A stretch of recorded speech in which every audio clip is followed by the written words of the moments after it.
भुवी ने अभिषेक को फोन किया। किधर है? ओ पाजी, आज तो मैच है ना वेस्ट इंडीज कॉलेज। मैं क्या 9 बज गए हैं, गो टू बेड। खैर जोक सपाट, आप लोगों ने आजकल नोटिस किया होगा कि आजकल अभिषेक की फॉर्म के ऊपर बहुत सारे सवाल खड़े हो गए हैं। और ये सवाल खड़े करने वाले वही लोग हैं जो आज से 10 दिन पहले तक अभिषेक के नाम का गुणगान करते थे। आखिर अभिषेक को हुआ क्या है? क्या उन्हें नजर लग गई है? खैर ऐसा कुछ नहीं है। आपने आज से कुछ दिन पहले मोहम्मद आमिर का एक स्टेटमेंट सुना होगा जिसमें उन्होंने कहा अभिषेक शर्मा एक प्योरली स्लॉगर है। मैं ये कहूँगा कि हाँ शायद, लेकिन of a better category. Abhishek Sharma ऐसे बल्लेबाज हैं जो स्लॉगर होने के बावजूद एफिशिएंसी बहुत ही अच्छे से मेंटेन करते थे, कंसिस्टेंसी बहुत अच्छे से मेंटेन करते थे। लेकिन दोस्तों मैं आपको एक बात बता दूं कि अभिषेक शर्मा जैसे बल्लेबाज इंटरनेशनल क्रिकेट में बहुत ज़्यादा नहीं चल पाते, क्योंकि जब लो प्रेशर गेम्स होते हैं, जब हारने का डर नहीं होता, तब तो ये गेम चल जाता है। लेकिन जैसे ही हाई प्रेशर मैचेस आते हैं, जैसे ही वो मैचेस आते हैं जब करो या मरो की सिचुएशन आ जाती है, जब एक एक बॉल पे डर लगता है मारने से पहले, तब ये गेम दोस्तों काम नहीं आता। तब आपको समझ बूझ के साथ पारी को लेके चलना पड़ता है, जैसा कि संजू सैमसंग ने किया।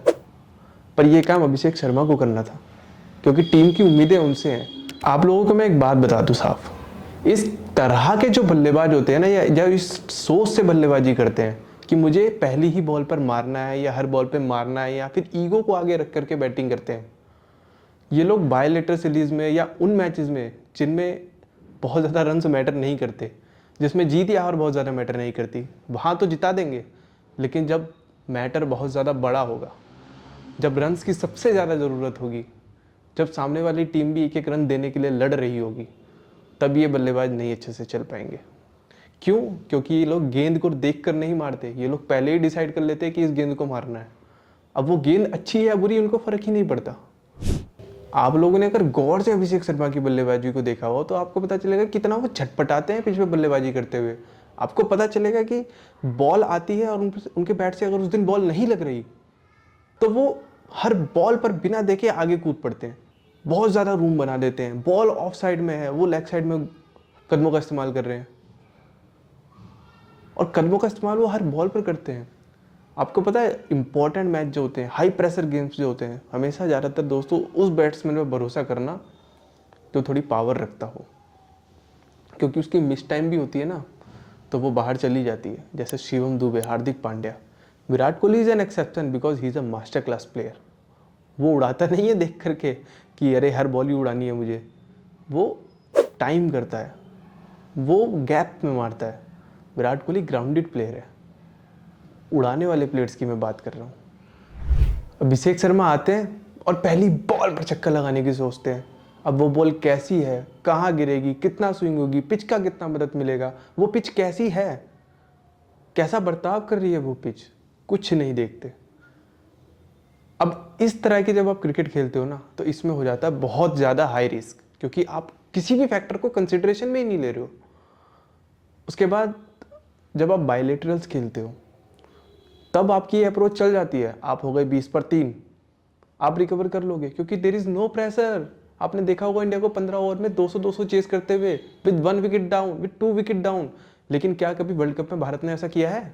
आप ये बता दीजिए मुझे। सिर्फ आज तक 3 बार भारत ने आज तक 150 के ऊपर चेस किया था वर्ल्ड कप में। ये चौथी बार था जो वेस्ट इंडीज के खिलाफ किया, उसमें भी तीनों बार Virat Kohli man of the match थे। क्या विराट कोहली अभिषेक शर्मा की अप्रोच से खेलते थे, या पिच को देख कर खेलते थे, या बॉलर्स को देख कर खेलते थे, या कंडीशंस को या सिचुएशन को देख कर खेलते थे? आप खुद इस बात का अंदाजा लगा लीजिए। ये इतनी हाई रिस्क क्रिकेट बायलेटर सीरीज में, या जहाँ पर बहुत ज़्यादा रन्स मैटर नहीं करते, चल जाएंगे। आप इनकी बहुत वाह करेंगे, रील्स लगाएंगे, स्टेटस लगाएंगे, गाने चलाएंगे पीछे, एक शौक रखा बदमाशी का। लेकिन जब मैटर बहुत बड़े होंगे, जब बहुत इंपॉर्टेंट मैच होंगे, आप 20 पर 3 होना बिल्कुल भी अफोर्ड नहीं कर सकते। मान लीजिए वर्ल्ड कप का फाइनल है, 20 पे 3 आप अफोर्ड कर सकते हो? आप बोलोगे भाड़ में जाए भाई, ऐसी अप्रोच नहीं चाहिए हमें, तेज रन, तू ढंग से तो खेलो। तो मेरी यही गुजारिश है अभिषेक शर्मा से कि आप पिच पर थोड़ा समय लो, इस अप्रोच से ना खेलो हर बार, at least in a very important game. आप इस अप्रोच से मत खेलो, थोड़ा पिच को देख लो एक बार। आप पहली बॉल पे उड़ाने जाओगे, आउट हो जाओगे। मैच में 119 बॉलें और हैं, उन्हें कौन खेलेगा? अगर आप उन्हें खेल गए तो बहुत अच्छे रन बन जाएंगे टीम के। तो आप ढंग से अपने आप को री एनालाइज करो, देखो, उसके बाद अपनी गेम में इम्प्रूवमेंट करो। अगर आप इस अप्रोच से हमेशा खेलते रहे ना, जिस अप्रोच से अभी आप खेल रहे हैं, पहली बॉल पे उड़ाने वाली, आपका एक छोटा सा पैच तो अच्छा आ सकता है जहाँ आपके बहुत सारे रन लग जाए। लेकिन आपको अगर विराट कोहली जैसा, रोहित शर्मा जैसा अपना एक दौर लाना है, महेंद्र सिंह धोनी जैसा अपना एक दौर लाना है, तो आपको थोड़ा सा कंडीशंस के, सिचुएशंस के अकॉर्डिंग खेलना पड़ेगा। आप वहाँ रन बनाओगे फिर जहाँ टीम को सबसे ज़्यादा ज़रूरत है। अब बड़ी इनिंग्स को याद कर लो, लोगों ने समय लेकर वो महान इनिंग्स खेली हैं। ग्लेन मैक्सवेल के 200 रन आप देख लो।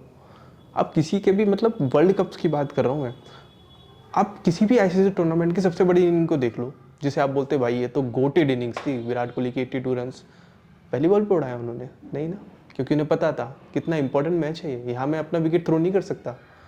आप किसी भी गोटेड इनिंग्स को देख लो भाई, किसी भी। अरे रुको रुको, आगे की इंटरेस्टिंग वीडियोस के लिए सब्सक्राइब भी करो भाई।